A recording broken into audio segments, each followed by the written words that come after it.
बतावई बहना, रोई रोई अपने बीरना से बतावई बहना।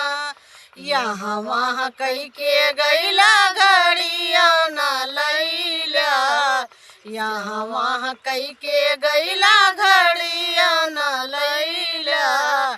सासु ननदिया से ताना मारवैला, सासु ननदिया से ताना